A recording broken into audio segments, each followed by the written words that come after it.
Nagdadabog ka? Nani niyo naiinis ata. Imbis na pulutin ang basura ng sprinkle, sinipa lang. So, bago pa tuluyang mag-init ng ulo ko, magliligpit muna ako. Kung nakikita nyo, wala akong kasamang maliit na bata, inilipat ko siya sa kabilang kwarto para makapaglinis ako dito. Tapos yung isa ko namang alaga, sabi ko, tingnan mo, tawagin mo ako kung anong nangyayari sa kapatid mo. O diba, nauutusan ko na rin kahit papano. Mas mainam na rin yung uutusan natin para may alam din naman kahit papano.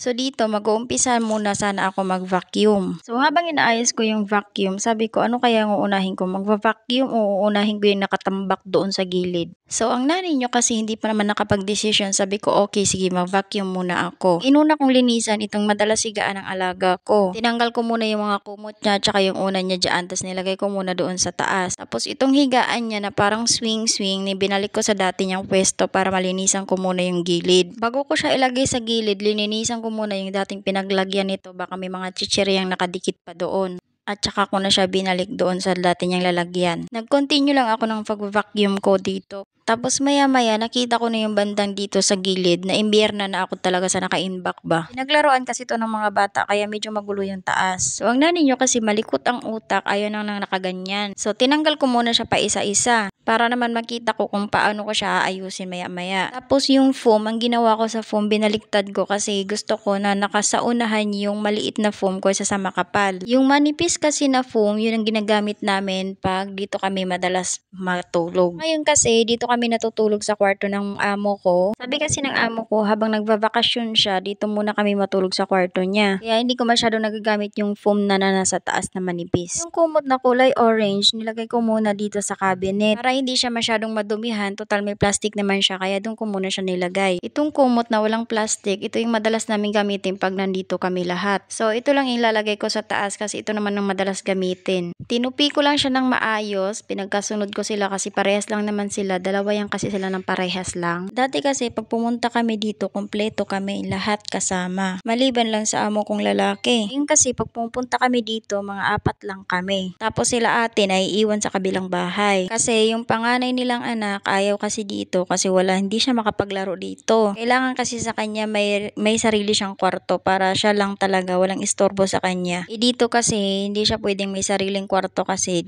bahay to ng lola niya. Kaya tuwing pupunta kami dito, kulang kami.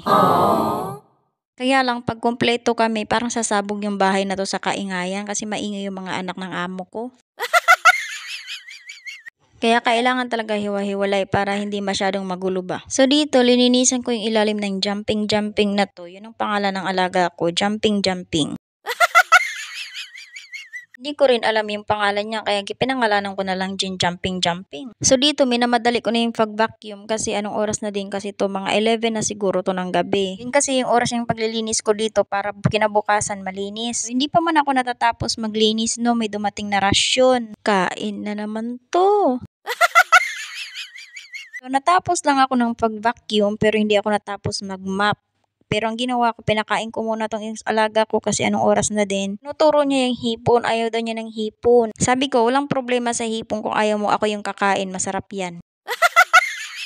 So pinauna ko muna siya kumain bago ako, syempre siya muna. Tapos ko siyang pakainin, ako naman yung kumain, pero may bata pa rin akong binabantayan kahit kumakain. Yung nahihirapan ka na sa pagkain pero sige lang, go lang. Kain is life. Walang hihinto hanggat hindi na high blood. So, kataas kong kumain, ang ginawa ko, syempre, naghugas at saka nag-mop na rin.